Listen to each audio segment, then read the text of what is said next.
આપને ચાલી રહ્યા છે અને જે અમે દ્રશ્યો દેખાડી રહ્યા છીએ, જે ફોટોઝ અમને આપ ટીવી સ્ક્રીન પર દેખાડી રહ્યા છે, નેપાળનું એક પ્રખ્યાત મંદિર છે, આ મંદિર પણ ધરાશય થઈ ગયું છે. એના દ્રશ્યો અમે આપને દર્શાવી રહ્યા છીએ. મંદિર ધરાશય થયું છે, અનેક ઇમારત ધરાશયના પણ સમાચાર છે. લોકલ માધ્યમ દ્વારા, નેપાળના લોકલ માધ્યમ દ્વારા જે સમાચાર પ્રાપ્ત કરવામાં આવી રહ્યા છે કે 30 લોકોના મોતની આશંકા સેવાઈ રહી છે.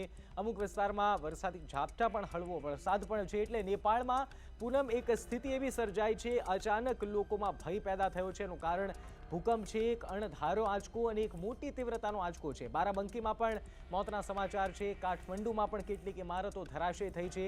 અને ખાસ કરીને આની જે અસર છે એ ભારત દેશમાં તો પડી છે, અને જે ખાસ અસર છે હિમાલયમાં પર્વતારોહીઓ ગયા હતા અને તે પણ લાપતા થયાના સમાચાર છે. એટલે એક ભયનો માહોલ ચોક્કસથી છે. નુકસાન વધી શકે છે. ઇમારત જે ધરાશયી થઈ છે તેનો પણ આંકડો વધી શકે છે. અને જે મોતના સમાચાર પ્રાપ્ત થઈ રહ્યા છે પૂનમ, કે હાલ સુધી કહી ના શકાય કે કેટલા લોકો દબાયેલા છે, કેટલા લોકોના મોત થયા છે, કારણ કે મિનિટે મિનિટે, સમય સમયે આંકડામાં વધારો થઈ રહ્યો છે. શરૂઆતમાં 2 વ્યક્તિના મોતના સમાચાર હતા અને હાલ જે લોકલ માધ્યમ દ્વારા પૂનમ આપણને સમાચાર પ્રાપ્ત થઈ રહ્યા છે, 30 લોકોના મોતના સમાચાર છે.